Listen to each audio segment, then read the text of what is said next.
श्री कृष्ण की लीलाओं से शायद ही कोई शख्स अनजान होगा, लेकिन क्या आप जानते हैं कि कृष्ण जी की मृत्यु कब और कैसे हुई थी? वो कौन था जिसके हाथों श्री कृष्ण जी की मृत्यु हुई? मानवता और मानव जाति को लगभग नष्ट कर देने वाला कुरुक्षेत्र का युद्ध शांत हो चुका था। अपनी जीत पर पांडव खुश नहीं थे, बल्कि युद्ध से हुई तबाही को देख करके उनका मन बहुत विचलित था। युद्ध के बाद श्री कृष्ण जी पांडवों के साथ गांधारी और धृतराष्ट्र के पास बेटे दुर्योधन की मौत पर शोक प्रकट करने और क्षमा मांगने पहुँचे। दुर्योधन का खून में लथपथ शरीर और अंधे माँ बाप की आंखों से आंसुओं की बाढ़ से पांडवों का भी दिल भर आया था। गांधारी पांडवों को छोड़ श्री कृष्ण को दुर्योधन की मौत का असली जिम्मेदार मानने लगी। गांधारी ने श्री कृष्ण पर चीखते हुए कहा, आप द्वारकाधीश हैं जिनकी पूजा मैंने खुद विष्णु अवतार मानकर की। क्या आप अपने किए पर जरा भी शर्मिंदा हैं? आप चाहते तो अपनी दिव्य शक्तियों से इस युद्ध को टाल सकते थे। बेटे की मौत पर आंसू बहाने वाली एक माँ का दुख तुम खुद अपनी माँ देवकी से जाकर पूछो, जिसने अपने 7 बच्चों को अपनी आँखों के आगे मरते देखा है। इसके बाद गांधारी ने कृष्ण को श्राप देते हुए कहा, यदि भगवान विष्णु के प्रति मेरी आस्था सच्ची रही तो आज से ठीक 36 वर्ष बाद तुम भी इस धरती पर जीवित नहीं रहोगे। द्वारका तबाह हो जाएगा और यादव वंश का हर इंसान एक दूसरे के खून का प्यासा हो जाएगा। ये कहकर गांधारी श्री कृष्ण के चरणों में गिर गई और रोने लगी।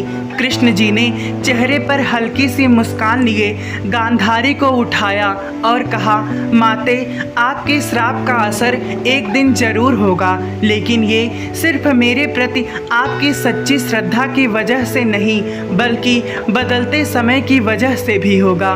कहते हैं कि गांधारी का यही श्राप यादव वंश के विनाश और भगवान कृष्ण की मृत्यु का कारण बना। कई साल बीतने के बाद श्री कृष्ण के पुत्र सांबा गर्भवती स्त्री का वेश धारण कर ऋषि मुनियों से मिलने गए। ये देख करके ऋषि भड़क गए और उन्होंने सांबा को श्राप दिया कि तुम एक जैसे लोहे के तीर को जन्म दोगे जो तुम्हारे कुल साम्राज्य का सर्वनाश कर देगा। इससे सांबा बहुत डर गए और उन्होंने इस पूरी घटना के बारे में उग्रसेन को बताया।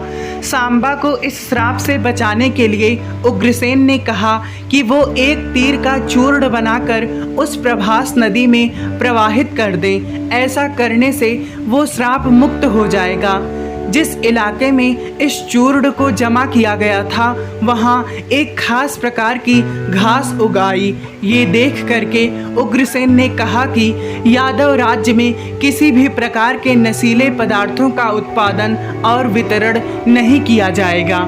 इसके बाद द्वारिका में कुछ बेहद अशुभ संकेत देखे गए, जिसमें सुदर्शन चक्र, श्री कृष्ण का शंख, उनका रथ और बलराम के हल का अदृश्य हो जाना शामिल है।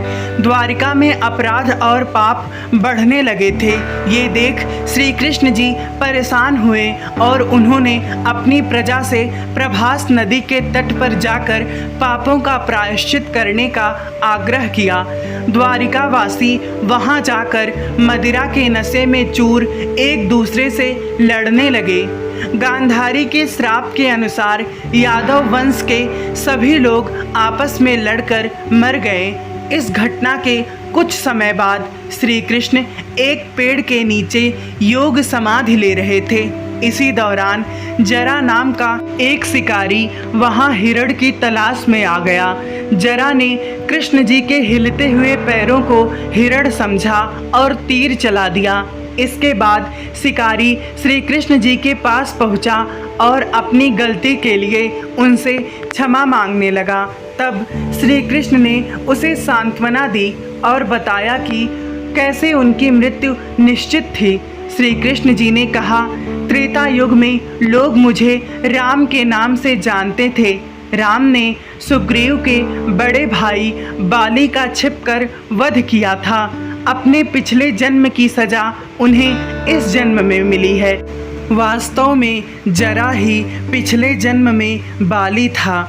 यह कहकर श्री कृष्ण जी ने अपना शरीर त्याग दिया। श्री कृष्ण जी की मृत्यु को ही कलयुग की शुरुआत माना जाता है। तो मित्रों, यहाँ आपने जाना कि श्री कृष्ण जी के यादव कुल का विनाश कैसे हुआ था और श्री कृष्ण जी की मृत्यु कैसे हुई थी। इसी तरीके के आध्यात्मिक जीवन, धार्मिक जीवन से जुड़े हुए रहस्यों की वीडियो देखने के लिए आप जुड़ सकते हैं हमारे चैनल जीने की कला के साथ। इसके अतिरिक्त जीवन मूल्यों, नैतिक मूल्यों और शिष्टाचार से संबंधित वीडियो भी आपको यहाँ देखने को मिलेगी। तो मित्रों, इतने समय तक हमारे साथ बने रहने के लिए आप सभी लोगों का बहुत बहुत धन्यवाद। मिलते हैं अगली किसी वीडियो में।